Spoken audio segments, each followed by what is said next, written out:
यहाँ पर तमाम युवा मौजूद हैं और मुख्यमंत्री जी अभी पिछले दिनों काफ़ी सुर्खियां भी रही कि क्या आप लोगों को पता है कि देश भर में सबसे हैंडसम मुख्यमंत्री का खिताब हमारे मुख्यमंत्री जी को मिला है। बताइए मुख्यमंत्री जी, देखिए तो क्या क्या कहेंगे, बताइए इस पर तो किसी ने नहीं पूछा होगा, आज बता दीजिए युवाओं के सामने। अच्छा तो लगा होगा मुख्यमंत्री जी? नहीं सच में बताइएगा। देखिए मैं आपको रोहित जी एक बात जरूर कहना चाहता हूं यहाँ पर जी कि मैं राजनीति के क्षेत्र में हूँ, लेकिन मैंने कभी भी कुछ खिताब पाने के लिए या कभी अपने को गिनती में आगे लाने के लिए या किसी पद पर जाने के लिए जी कभी मैंने कोई काम नहीं किया है। मेरा बचपन से एक ही ध्येय रहा है कि जो भी काम है उस काम को करके दिखाना है, या जो सामने टास्क है उस टास्क को पूरा करना है। कभी भी मैंने कुछ बनने के लिए, खिताब पाने के लिए कोई काम नहीं किया, मैंने तो काम करने के लिए काम किया है। लेकिन मुख्यमंत्री जी आपके बारे में कहते हैं कि देखिए आप इस प्रदेश में कई, अगर हम भारतीय जनता पार्टी की बात करें, मुख्यमंत्री बाकी लोग भी रहे, आप सबसे युवा और आपके साथ जो मंत्रिमंडल में है उम्र में भले ही बड़े हो लेकिन आपने सबको साथ चला दिया, तो आखिरकार ये हुनर कहाँ से सीखा? नहीं देखिए, बड़ा अच्छा लगता है अपने से जो बड़े हैं, अनुभव में भी ज़्यादा हैं, उन सब के अनुभव का लाभ मिलता है और समय समय तो पर उनको भी अच्छा लगता है जो आपसे बड़े हैं? हाँ, निश्चित रूप से हम सबको सम्मान करते हैं और सब जो बड़े हैं जी। जो उनका अनुभव है वो हमारे लिए भी पाथे है और उनका अनुभव मेरे भी काम आता है, जी। राज्य के भी काम आता है। जी मुख्यमंत्री जी को और अहम सवाल ये, हम युवाओं की बात कर रहे थे, खास तौर पर अगर आपकी सरकार की हम बात करें, क्या लग रहा है आपको कि युवाओं को जो प्रतिनिधित्व सरकार में भी मिलना चाहिए, या बतौर भारतीय जनता पार्टी आप बात करते हैं संगठन की, वो मिल रहा है, या उसको देने के लिए आपकी सरकार, आपका संगठन कुछ कर रहा है? नहीं, निश्चित रूप से युवाओं को हर जगह पर प्रतिनिधित्व मिल रहा है और राज्य सरकार हो या केंद्र सरकार हो, या हमारे केंद्र की सरकार हो, राज्य की सरकार हो, विधायिका हो या देश की संसद हो या देश का मंत्रिमंडल हो, आज हर जगह पर युवाओं को प्राथमिकता मिल रही है। और मैं स्वयं आपके सामने उदाहरण हूँ इसका जी कि मुझे भी सेवा करने का अवसर मिल रहा है। जी। इसके अलावा देखिए आज जिस कार्यक्रम में आप हैं, यहाँ पर तमाम उत्तराखंड के गढ़वाल की बात हो, कुमाऊं की बात हो, यहाँ के तमाम जो लोक कलाकार हैं, जो युवा हैं, हम उनको इस मंच पर लेकर आए। तो एक बड़ी बात है, उत्तराखंड की संस्कृति को बचाने की आज तक बड़ी बड़ी बातें होती रही, बोली भाषा को बचाने की बड़ी बड़ी बात होती रही। इसको लेकर आपका क्या कहना कि जो यूथ है, जो कलाकार हैं, वो आपका इस पर टेक जानना चाहते हैं मुख्यमंत्री जी? देखिए, युवाओं को और साहित्य के क्षेत्र में, लोक भाषा के क्षेत्र में, लोक संस्कृति के क्षेत्र में काम करने वालों के लिए हमने प्राथमिकता के आधार पर काम किया और 2014 से पहले कोई इस प्रकार की मीटिंग नहीं हुई थी। आज से 2 दिन पहले ही हमने इस क्षेत्र में मीटिंग की है और युवा, नवोदित उदयमान युवाओं को, हम 4 युवाओं को प्रत्येक वर्ष जो है लोक संस्कृति के क्षेत्र में काम करने वालों को उत्तराखंड गौरव सम्मान भी देने का हमने निर्णय लिया है। अन्य तरीके से वो उनको अलग अलग मंचों पर, अलग अलग स्थानीय स्तर पर, जिले के स्तर पर साल भर के अंदर हमने कई सारे कार्यक्रम अब आयोजित करने का निर्णय लिया है, जिससे कि इन सबको आगे आने का अवसर मिलेगा, आगे आएंगे। और मैं मानता हूँ कि लोक संस्कृति और हमारे लोक कलाकार ये एक ऐसा विषय है कि निश्चित रूप से अपनी जड़ों से जुड़े रहने के लिए, जी, चाहे वो दिल्ली हो, बम्बई हो, देश के किसी कोने में हो, अपनी बोली से, अपनी भाषा से, अपनी संस्कृति से जुड़े रहेंगे तो हमेशा हरे भरे रहेंगे और उनको पुष्पित पल्लवित करने का काम जहां राज्य सरकार के स्तर पर होना है वो हम लोग करेंगे और कर रहे हैं उसको। मुख्यमंत्री जी, अगर यात्रा की बात करें, भाई पूरा देश आपसे जानना चाहता है कि 4 धाम यात्रा शुरू होने वाली है और जोशीमठ और तमाम तरह की बातें, जो उसको लेकर आप क्या कहना चाहेंगे पूरे देश भर से?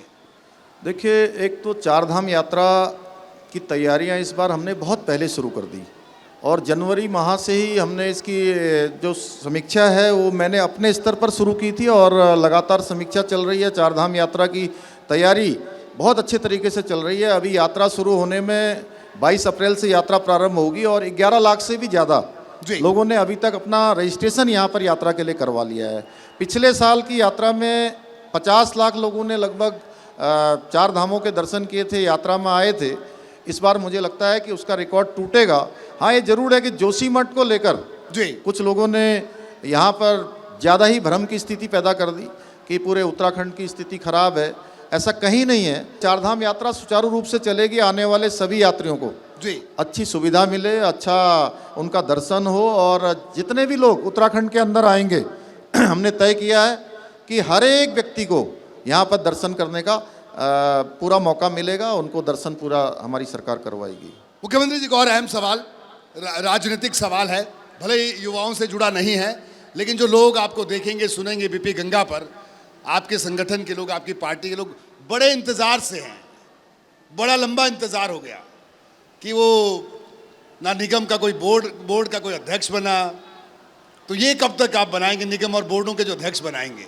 नहीं, हमारी सब तैयारियां हैं, जल्दी ही किसी भी दिन जो है इसकी घोषणा हो जाएगी, इसमें ज़्यादा विलंब नहीं है, सारी तैयारियां पूरी हैं। तो यानी जल्दी आप खुशखबरी देने वाले लोगों को? हाँ, वो सारी चीज़ों पर सारा विचार विमर्श होने के बाद उसकी तैयारियां अंतिम चरण पर हैं। जी मुख्यमंत्री जी, आखिर में मेरे दो अहम सवाल आपसे, आखिरी दो सवाल। एक तो आपने बात की बतौर युवा, आपने कहा कि युवाओं के लिए कई योजनाएं आपने शुरू किया, इसके अलावा आपको लगता है कि जो आपका ड्रीम प्रोजेक्ट है, जो आपको लगता है कि क्योंकि इस पूरे देश भर के अगर मुख्यमंत्रियों की बात करें, आप सबसे युवा मुख्यमंत्री हैं भारतीय जनता पार्टी शासित राज्यों में, तो क्या लग रहा है आपको कि पर्टिकुलरली जो यूथ है जो यहाँ पर खड़ा है, जो आज पढ़ाई कर रहा है, और खासतौर पर उत्तराखंड के युवा की बात करता हूँ, एक बड़ी चुनौती उनके सामने है। हमारा युवा जब पढ़ लिख कर डिग्री हाथ में लेता है, उसके बाद वो दिल्ली और मुंबई की तरफ देखता है, लेकिन वहाँ पर उसको वो नौकरी नहीं मिलती जो डिग्री उसने हासिल की है। क्या कहना है आपका?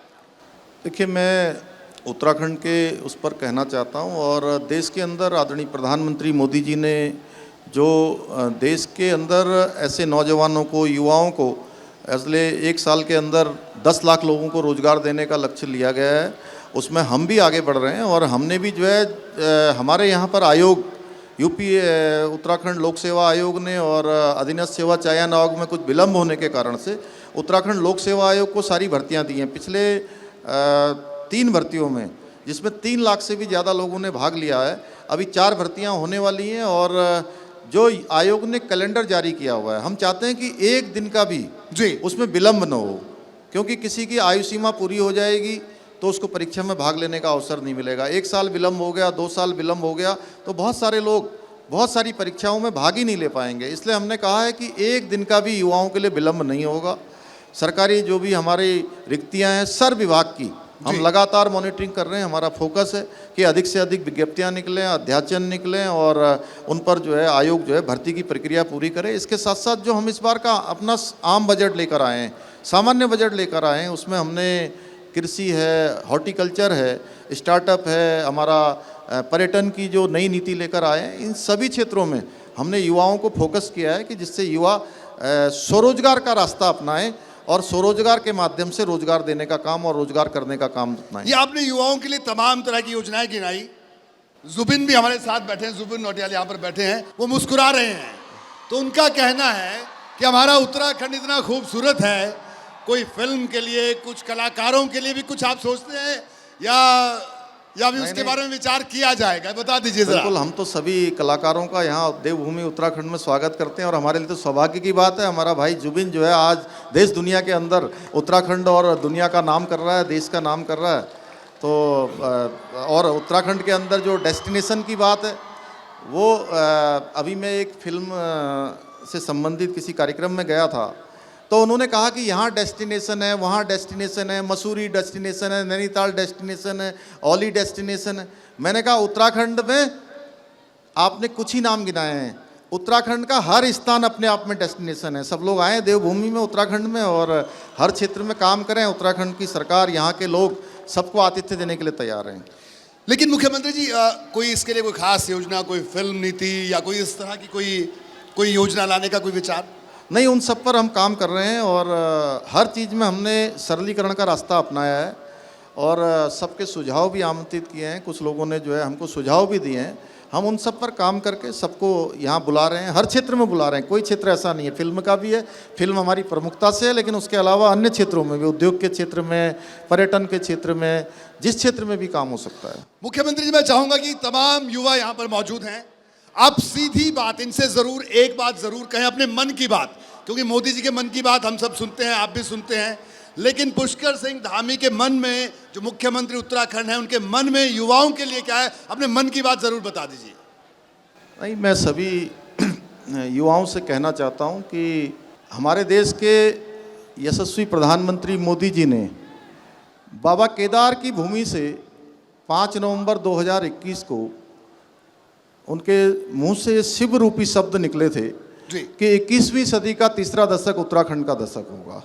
हम सब युवाओं को अपने अपने क्षेत्रों में काम करते हुए, अपनी जिम्मेदारियों का निर्वहन करते हुए, हमारे हर एक उत्तराखंड वासी को उस क्षेत्र में काम करना है कि जिससे ये आने वाला 21वीं सदी का तीसरा दशक उत्तराखंड का दशक हो। और इसके लिए जहाँ हम लोग जिस प्रकार से अभी आगे बढ़ रहे हैं, हर उत्तराखंड वासी के, ठीक है, हिमालय का प्रदेश है, हमारी जनसंख्या कम है, हमारा भूभाग एक सीमित क्षेत्र है, वनों से आच्छादित है, नदियों से आच्छादित है, यहाँ पर जो है पर्वतों से आच्छादित है, लेकिन उसके बावजूद भी देवों की कृपा हमारे राज्य पर है और आदरणीय प्रधानमंत्री मोदी जी का विशेष लगाव इस भूमि से है। तो हमको हर क्षेत्र में प्रयास करके ये उत्तराखंड हिंदुस्तान का श्रेष्ठ राज्य बने, हिंदुस्तान का अग्रणी राज्य बने, उस क्षेत्र में हम सबको प्रयास करना है और इस दिशा में हम आगे बढ़ रहे हैं।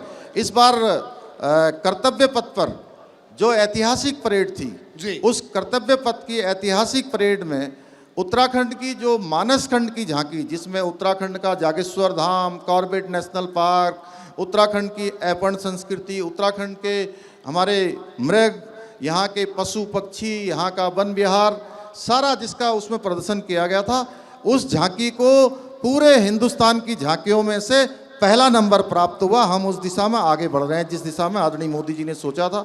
हम सबको काम करना होगा, हम सबको आगे आना होगा और जो हमारे यहाँ की संभावनाएं हैं, उन संभावनाओं में जितना हमारे हर एक के अंदर जो भी पोटेंशियल है, जो भी उनकी कैपेसिटी है, जो उनके अंदर से राज्य के लिए और उनके स्वयं के लिए उपयोग हो सकता है, उपयोग में लाया जा सकता है, उसको करने के लिए हम तैयार हैं। हमने इस प्रकार की इस बार नीति भी बनाई है, सरलीकरण, समाधान, निस्तारण, ये सरकार के स्तर पर कि एक सामान्य व्यक्ति भी आगे आ सकता है, काम कर सकता है। और मैं समझता हूँ हमारे युवा नौजवान इस क्षेत्र में आगे आएंगे, क्योंकि युवा नौजवानों के अंदर हमारे बहुत ऊर्जा है, बहुत उनके अंदर जोश है और वो अपना संकल्प लेकर अगर एक दिशा में हम सब लोग एकमेव होकर आगे बढ़ेंगे तो आने वाले वर्षों में हम उत्तराखंड को हिंदुस्तान का श्रेष्ठ राज्य बना पाएंगे। जी, तो मुख्यमंत्री जी, आपने अपने मन की बात युवाओं से कही, इसके लिए आपका शुक्रिया।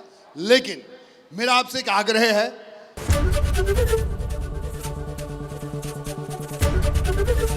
एबीपी गंगा, खबर आपकी, जुबान आपकी।